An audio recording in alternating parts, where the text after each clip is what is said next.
যদি এই 18,000 শ্রমিক ভাইদেরকে যদি না নিতে পারেন মালয়েশিয়াতে, তাহলে তাদের টাকাগুলো ফেরত দেন অন্তত। কারণ এখানে সবাই বড়লোক না, এখানে সবাই বাপের হোটেলে খাওয়া বড়লোক হয় নাই যে আপনাদের কাছে মালয়েশিয়াতে টাকা 5-6 লাখ টাকা জমা দেওয়া তারা বসে রাখবে। কারণ সে কেউ ঋণ করে টাকা এনে মালয়েশিয়া যাওয়ার জন্য জমা দিছে।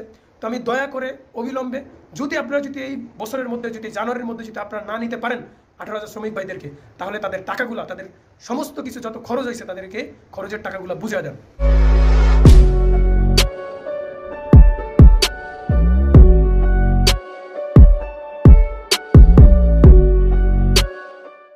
আসসালামু আলাইকুম, আশা করি সকলেই ভালো আছেন প্রবাসী ভাইরা। আমি আজকে কথা বলবো মালয়েশিয়া যেতে না পারা আটকে পড়া 18,000 শ্রমিক ভাইদেরকে নিয়ে। কারণ বর্তমানে মালয়েশিয়া যেতে না পারা যেই লোকগুলা, তাদেরকে নিয়ে বিভিন্ন সমস্যা ফেস করতেছে আমাদের বাংলাদেশের যারা আছে দায়িত্বরত কর্মকর্তারা তারা। তারপর আপনারা জানেন যে গত 17ই ডিসেম্বর মালয়েশিয়াতে হাই কমিশনার আমাদের বাংলাদেশের যিনি আছেন তাদেরকে নিয়ে এবং কিছু প্রবাসী ভাইদেরকে নিয়ে মিটিং হয়, একটা বৈঠক হয়। সেই বৈঠকে একটা মানে ইতিবাচক সিদ্ধান্ত আসবে যে আটকে পড়া 18,000 শ্রমিক ভাইদেরকে নেবে। আসলে কবে ইতিবাচক সিদ্ধান্তটা আসবে এটাই হচ্ছে প্রবাসীদের প্রশ্ন, বা এটাই হচ্ছে বড় কথা। এখন যদি না আসে তাহলে কি তারা যেতে পারবে না? তো তারা এটা ধরে যারা 18,000 শ্রমিক ভাইরা আছে তারা গতকাল ঘোষণা দিয়েছে যে 29 তারিখে, মানে ডিসেম্বর মাসের 29 তারিখে তারা একটা মানববন্ধন করবে আমাদের বাংলাদেশ যেই প্রবাসী মন্ত্রণালয় আছে সেখানে। যে এখন তাদের দাবিটা আসলে কি, তারা কি আসলে টাকা পয়সা চাচ্ছে? তারা আসলে কিছুই চাচ্ছে না। তারা চাচ্ছে যে তারা যাতে সসম্মানে তাদের যারা ভিসা জমা দিছে, টাকা পয়সা জমা দিছে, তারা সসম্মানে যাতে মালয়েশিয়াতে যেতে পারে। তো এই জিনিসটা যদি আমাদের দায়িত্বরত কর্মকর্তারা যদি ব্যবস্থা করতে না পারে, আসলে তারা কি করতে বসছে, এটা আটকে পড়া 18,000 শ্রমিক ভাইদের মনে প্রশ্ন। দেখেন, যদি স্বৈরাচার সরকার যদি এরকম অবস্থা না করতো দেশের, তাহলে আপনাদের আজকে এই দুর্ভোগের অবস্থায় পড়তে হতো না। ঠিক আছে, এখন বর্তমানে যারা দায়িত্বরত আছে তারা মানে হিমশিম খাচ্ছে, তারা কি দিয়ে কি করবে মানে বুঝে উঠতে পারতেছে না। কারণ প্রত্যেকটা লোক এখনো পর্যন্ত মানে নতুনভাবে দায়িত্ব নিছে, এক।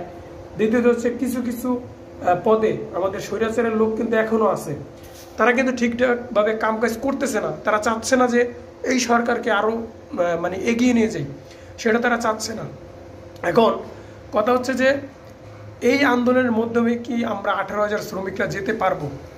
ভাই, যেতে পারবেন কিনা আমি জানি না, কিন্তু আপনাদের যেই ধারাবাহিকতা রয়েছে এবং মালয়েশিয়ার ভিতরে যে বৈঠক হয়েছে এবং গত কয়েক মাস আগেও আসিফ নজরুল সাল বলেছেন এবং মালয়েশিয়ার প্রধানমন্ত্রী ঢাকায় এসেছেন, তো সব মিলে একটা অ্যানালাইজ করে দেখলাম বা সব দিকে তাকিয়ে যেটা বুঝলাম যে আপনাদের হয়তো জানুয়ারি মাসের ভিতরে নিতে পারে।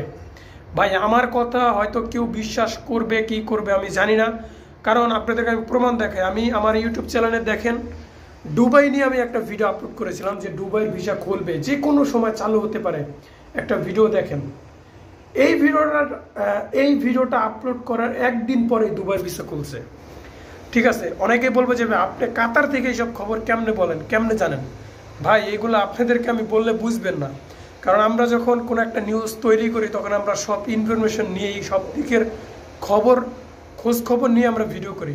তো আমি যেটা বলবো যে প্রবাসী ভাইদেরকে পক্ষ হয়ে যে কথাটা আমি বলতে চাই সেটা হচ্ছে, যেহেতু আমার এখানে অনেক ভাই প্রবাসী আমার ভিডিও দেখেন, তো সকল প্রবাসীর পক্ষ হয়ে বলতে চাই, যদি এই 18,000 শ্রমিক ভাইদেরকে যদি না নিতে পারেন মালয়েশিয়াতে, তাহলে তাদের টাকাগুলো ফেরত দেন অন্তত। কারণ এখানে সবাই বড়লোক না, এখানে সবাই বাপের হোটেলে খাওয়া বড়লোক হয় নাই যে আপনাদের কাছে মালয়েশিয়াতে টাকা 5-6 লাখ টাকা জমা দেওয়া তারা বসে থাকবে।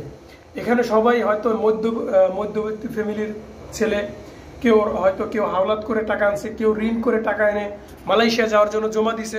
তো আমি দয়া করে অবিলম্বে যদি আপনারা যদি এই বছরের মধ্যে যদি জানুয়ারির মধ্যে যদি আপনারা না নিতে পারেন 18,000 শ্রমিক ভাইদেরকে, তাহলে তাদের টাকাগুলা, তাদের সমস্ত কিছু যত খরচ হয়েছে তাদেরকে খরচের টাকাগুলো বুঝিয়ে দেন। ঠিক আছে, বুঝিয়ে দেন। তারা মালয়েশিয়াতে তাদের যাওয়া লাগবে না। আপনারা তাদের টাকা পয়সাগুলো বুঝিয়ে দেন, এবং যদি না বুঝে দিতে পারেন তাদেরকে মালয়েশিয়াতে কিভাবে নেওয়া যায়, কিভাবে তাদেরকে মালয়েশিয়াতে নিয়ে কাজকর্ম করানো যায় সেই ব্যবস্থা তাদেরকে করে দিবেন। আশা করি যারা বাংলাদেশের যারা কর্মকর্তা আছেন, যারা এইসব নিয়ে কাজ করেন, তাদের কাছে অনুরোধ, এবং তত্ত্বাবধায়ক সরকার ডক্টর ইউনূস স্যারকে আমি অনুরোধ জানাই যে তারা যাতে এই বিষয়টার সাথে গুরুত্বের সাথে দেখেন। তো প্রবাসীর পক্ষ হয়ে আমি আজকে এই বার্তাটা দিলাম। আশা করি আমার প্রবাসী ভাইরা আমার এই কথাগুলো আসলে সম্মতি জানাবেন এবং সাপোর্ট করবেন। তো যদি ভিডিওটি ভালো লেগে থাকে অবশ্যই ভিডিওতে লাইক করবেন, কমেন্ট করে জানাবেন আপনার মতামত প্রবাসী ভাইরা, এবং যে কোনো ভিডিও আপনাদের দরকার হলে কমেন্ট করে জানাবেন। তো আজকের মতো এখানেই ছিল, ভালো থাকবেন সবাই, খোদা হাফেজ।